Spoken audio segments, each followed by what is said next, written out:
At the will reading, they gave my sister a check for $8 million. Then my mother turned to me and said, "Go earn your own." I didn't cry, I didn't beg, I just stared at the table and said nothing, because I knew if I opened my mouth, the truth would burn every lie they'd built. And just when they thought it was over, the lawyer reached into his case and said, "There's one more document, only to be opened if Eliza is present." That envelope, it wasn't money, it was war. And it led me to a place I hadn't seen in years. A place that held the one thing they couldn't steal from me, the truth. They smiled when the check was handed to Bianca, $8 million, neatly signed, legally binding, and sealed with every ounce of favoritism my parents had shown since we were children. My name wasn't even whispered, no glance in my direction, nothing. I sat there still, staring at the polished mahogany table like it would swallow the burn rising up my throat. "Go earn your own," my mother said with a soft, amused shrug, like this was all some twisted family tradition I'd failed to play along with. I didn't cry, I didn't speak, I just nodded, almost invisible in that room filled with designer perfume, inherited smugness, and a silence that screamed louder than any insult, until— "There's one more document," Mr. Alden said, standing slowly. He was my grandfather's personal attorney, quiet, gray-haired, and always watching. He reached into his weathered briefcase and pulled out a yellowing envelope. My grandfather's handwriting scrawled across it. My mother's smile froze. My father's hand twitched. Bianca leaned forward slightly, and in that moment the air shifted. "This was to be opened only if Eliza was present," Mr. Alden added, placing the envelope delicately on the table. The tension cracked like ice. "What is that?" Bianca snapped, her voice sharper than she intended. Mr. Alden didn't answer. Instead, he turned to me. "Your grandfather left specific instructions. This envelope, Miss Morgan, is for you, but it is to be read aloud in front of your family." I reached for it with hands that barely trembled. Just holding it made my pulse slow. My grandfather's handwriting. The same scrawl that signed birthday cards with science puns and left notes on the fridge that said, "Save the bees," and also, "Your leftovers." I didn't open it then, I just held it, because I knew whatever was inside, it would be more than a letter. It would be truth. And in this family, truth was the rarest inheritance of all. That night I drove for hours, past the city, beyond the edges of our family's perfect reputation, and into the place that used to mean peace, my grandfather's ranch on Briar Hill. I hadn't been back since the spring before he passed. I didn't even know if anyone still lived there. But I needed to stand where he once stood, to breathe the same air he'd filled with stories and science and unconditional love. And maybe, just maybe, to find out why the people who claimed to love me had spent their lives pretending I didn't exist. The gravel crunched beneath my boots as I stepped out of the car. Everything looked the same and yet colder. The white paint on the front door still chipped in the same corners. The old wind chimes still swayed on the porch, clinking like cautious whispers. But the feeling? Foreign. I hesitated before knocking. For a second I thought of turning back, but the door creaked open before I could. There she was. My grandmother Ruth, arms folded, eyes sharp. "So you finally showed up," she said. Her voice hadn't aged a day, still sharp enough to slice through bone. I searched her face for warmth, confusion, anything, but all I found was cold. "Grandma, They told me you were too busy," she cut in, "that you didn't want to be bothered, that you had a new life." I stepped forward, breath unsteady. "That's not true. I tried to come back in March. Bianca was here. She said no one was home."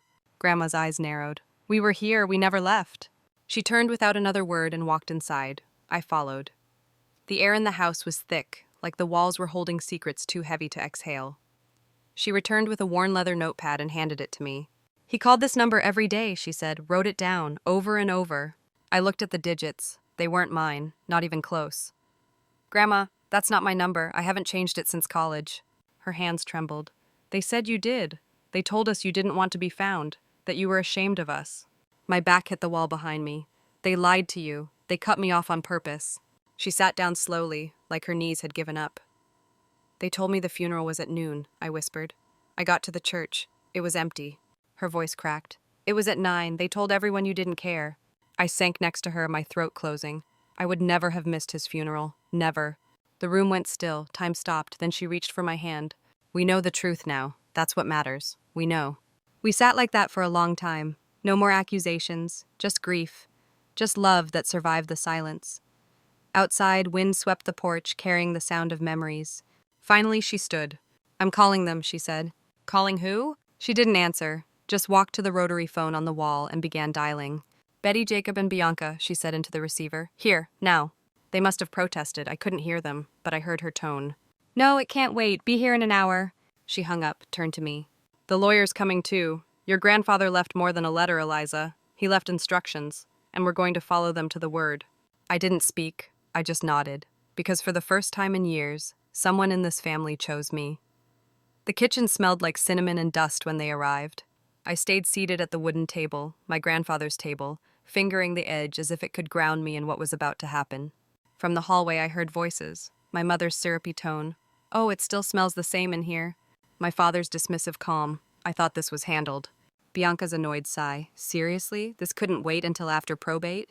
Then came Grandma's voice, steel under velvet. Please sit down. Mr. Alden is on his way. He'll be reading Walter's final instructions. They didn't know I was already here. They didn't expect to see me. And when I stepped into the living room and three heads turned, the unraveling began. My mother blinked like she'd seen a ghost. My father stiffened. Bianca went pale. I said nothing, just sat across from them as Mr. Alden arrived and unpacked a thick envelope.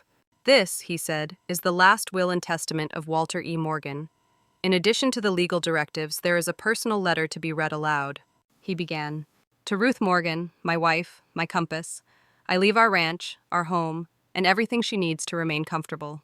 She knows how to find the rest. Grandma didn't flinch. Then he turned the page. To my granddaughter, Eliza Morgan. The room contracted. I leave the Elk River Agricultural Annex, located at 42 Clearwater Lane, including all its labs, patents, funding accounts, and intellectual properties currently filed under Morgan Agricultural Solutions. A gasp, not mine. My mother's eyes darted toward Bianca. Mr. Alden continued. And the remainder of my estate, financial assets, stocks, and holdings, shall be divided equally between my granddaughters, Eliza and Bianca Morgan. There it was, clean, quiet, but the detonation came fast. Bianca stood so quickly her chair screeched. Excuse me? Her voice cracked. You gave her the annex, the entire facility? She turned to our parents, eyes wild. You told me, if I kept showing up, smiled, played nice, it would all be mine. No one answered. My mother looked at the floor. My father clenched his jaw. I said nothing, because for the first time in my life I didn't need to. Mr. Alden cleared his throat. There is more. Walter wrote a letter specifically for Eliza, to be read in front of the family. Bianca scoffed, but no one joined her. Grandma handed him a folded page. Her hands were steady, her voice was not. He made me promise. Mr. Alden opened the letter. My grandfather's handwriting sprawled across the page. To my dearest Eliza. Mr. Alden's voice was steady, but each word he spoke felt like thunder cracking the air. If this is being read aloud, then I'm no longer beside you. But Eliza, my belief in you remains unshaken. You were always the quiet one, the one who asked why when no one else bothered to, the one who tracked raindrops in a notebook while others stared at clouds. I gripped the edge of my chair, my heart a wildfire. You glowed in ways this family never understood. And instead of learning your light, they shut their eyes. But I saw you, always. Bianca crossed her arms, lips pursed tight. My mother wiped her eyes quickly like dust had flown in. My father stared at the fireplace. You built your truth in a house that didn't leave room for it, and still you persisted. Mr. Alden paused. The silence wasn't awkward, it was charged.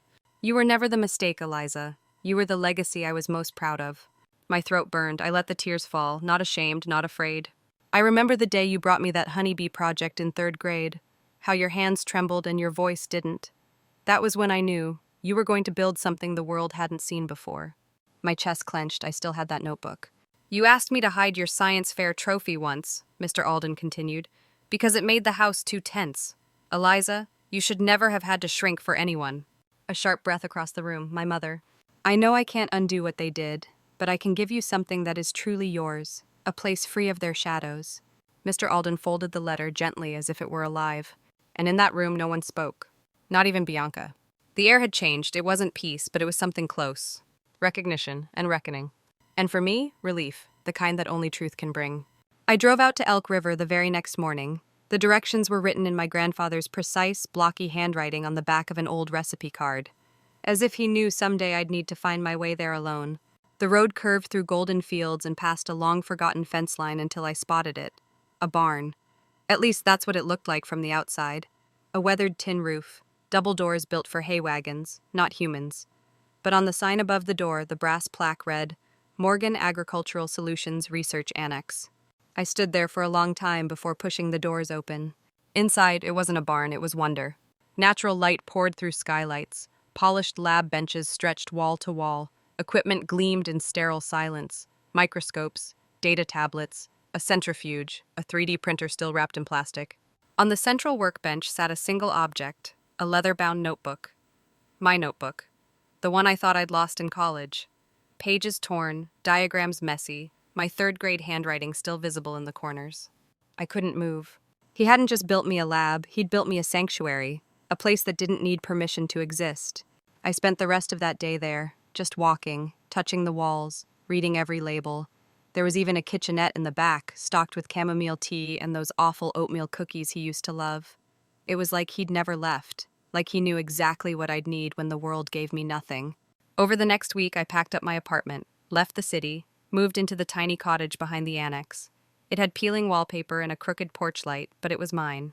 I called 2 old classmates, Tara and Micah, scientists, idealists, the kind who believed data could still change the world. They drove out the next weekend, no questions asked. We started small, testing soil samples, studying crop cycles, applying for microgrants. We worked until midnight and forgot to eat lunch. We broke equipment and laughed at our own mistakes. And every time I doubted myself, I'd open that notebook. The margins still read, "Why do bees remember flowers? And how does rain make roots stronger?" And suddenly I remembered, I wasn't just reclaiming a place, I was reclaiming a purpose. This annex, it waited for me, not because I earned it, but because someone I loved believed I never had to. It started with a notebook. Not mine, theirs. I ordered a dozen blank leather-bound journals, as close as I could find to the one my grandfather saved all those years. On the inside cover of each, I stamped the same words he once wrote to me. Write the things they don't understand. One day the world will. Then I reached out to rural schools, tiny, underfunded districts with outdated textbooks and overwhelmed teachers. Places that reminded me of who I had been, curious, quiet, and constantly underestimated. I called the program the Young Minds Lab Initiative. The goal was simple: bring real science into places where no one had ever seen a microscope up close. Our first year, we had 12 students, kids from towns so small they didn't even have stoplights, but their minds, boundless. They came shy, skeptical, guarded. They left glowing. There was Avery, who mapped wind currents using nothing but a plastic bag and string. Mateo, who discovered a soil bacteria that boosted tomato yields by accident. And Madeline, the quietest of them all, who handed me 23 pages of hand-drawn honeybee behavior charts. "You actually read it?" she asked, voice barely above a whisper. I smiled. Of course I did. She stared at me like I'd given her a new planet. Every Friday, we held open lab days where students could run their own experiments. Some failed spectacularly. One kid managed to create a slime so acidic it melted part of the table. We applauded anyway. Because here, failure wasn't shameful, it was celebrated. Parents started showing up too. A mother who hadn't finished high school sat through every lesson with her son, taking notes. A retired mechanic helped us build wind turbines from recycled parts. This wasn't just a program anymore, it was a movement. One afternoon, I found myself alone in the annex, surrounded by papers, leftover snacks, and a stack of those stamped notebooks. I opened one at random and read a note from a student. "I thought I was dumb until I saw a cell under a microscope. Now I think I might be brilliant." I cried quietly in the storage room, not from sadness, from recognition. This was never about making up for what I'd lost. It was about giving someone else what I never had, permission. Permission to ask weird questions, to care about invisible things, to glow unapologetically. And that notebook? It wasn't just a tool. It was a torch, passed from one hidden child to another. And they carried it like fire. The email came 3 years after the will reading. Subject line, request for visit, Morgan Annex. At first, I thought it was legal trouble, another attempt to contest the estate. I braced myself for depositions and depositions of old anger. But when the door opened and I saw her standing there, I froze. Bianca. Gone were the heels, the tailored coats, the sharp eyes. She wore a navy blue coat 2 sizes too big, no makeup, hair pulled back. Her hands fidgeted with the hem of her sleeve. She looked smaller, not physically, just less certain, like someone who didn't know if they were allowed to be here. She glanced at the photo above the front desk, Grandpa and me at the science fair, both grinning. "He always knew who you were," she said quietly, "even when I didn't." I didn't answer, just nodded. "I'd like to see it, the work, what you've built." I could have said no, but I didn't. I led her through the annex, the labs, the display wall filled with photos of kids holding their projects like trophies. She walked slowly, taking everything in. "What's this?" she asked, pointing to a centrifuge. What do the kids do with the bee data? Do they get to publish? She wasn't performing, she was curious. And that alone was jarring. When we got to the greenhouse, she paused by the student garden. Children were laughing, harvesting lettuce, a father showing his daughter how to test soil. Bianca whispered, "I don't expect you to forgive me." I stayed quiet. "I just wanted to see what he left you and what you did with it." Her voice didn't shake, but her hands never stopped moving. I let her stay as long as she needed. No lectures, no confrontation, just presence. And then she started coming back, twice a year, quietly, volunteering. At first, just helping kids with their presentation skills. Later, she brought snacks, made handouts, sat with kids who were too shy to speak. The students loved her. Some even called her Coach B. At the end of her first summer with us, she handed me a folder. "I made this," she said, almost embarrassed. "It's a guide for the quiet kids. Tips on how to stand tall and explain science without feeling like they're shrinking." I opened it that night. It wasn't perfect, but it was thoughtful, real. And for the first time in my life, I saw a version of my sister that didn't scare me. She never said "I'm sorry," but she showed up. And maybe, just maybe, that's enough. We're not sisters in the way we were raised to be. But in this tiny corner of the world Grandpa carved out of sunlight and belief, we stopped pretending. And that alone was the beginning of something true. It's been 6 years since the will was read. 6 years since the front door closed behind the people who once decided who belonged and who didn't. I haven't spoken to my parents since. Their names still show up sometimes, in charity newsletters, on property records in Florida. I don't hate them. I just don't miss them. What I do carry with me is the work. The annex has grown, from one renovated barn to a full campus, 4 labs, 3 greenhouses, 60 acres of regenerative test plots. We've developed drought-resistant crops now used in regions where harvests used to fail year after year. Last month, I stood on a stage in San Francisco, accepting a national grant for climate innovation. I wore a navy blue suit and Grandpa's pocket watch tucked into the inner pocket, the one Grandma gave me on the anniversary of the annex's founding. Inside the lid, barely visible, was a tiny photo, me at age 10, standing beside my honeybee poster board, beaming. "He carried it every day," Grandma said. "Now it's yours." It sits on my desk now, next to my research notes. Some mornings I talk to him, not aloud, just silently, the way wind passes through trees. When a project fails, when a student gets a scholarship, when I remember how close I came to disappearing inside a family who never saw me. He never let me vanish. And now I understand why. Legacy isn't a monument, it's a map. A quiet trail of decisions, of belief passed down like seeds. These days, Grandma lives in a sunroom apartment attached to my home. She's slower now, forgets things. But she still insists on reading the local paper with her morning coffee and critiques my funding proposals like a seasoned strategist. Sometimes she tells me stories about Grandpa I never knew. How he proposed by planting a tree. How he used to believe soil could remember kindness. I believe that too now. Most evenings I walk past the annex fields to the wooden bench he built by hand. From there you can see the stars. Real ones. Not the glow-in-the-dark kind he helped me stick to my ceiling when I was 9, though those are still there too. On nights when the air is still and the wind brushes through the magnolia trees, I swear I can hear his voice. Write the things they don't understand. One day the world will. And now? It finally does. Sometimes the people who are supposed to love you won't. Sometimes they'll hand you silence and expect you to disappear quietly. But here's the truth. You don't have to fight for space at a table built to ignore you. You can build your own. And when you do, it won't just hold your story. It will light the way for others who were told they didn't belong. So if you've ever been overlooked, erased, or underestimated, this story is yours too. Subscribe to Sweet Revenge, Happy Ending. Because sometimes the best revenge is simply becoming the person they never imagined you could be.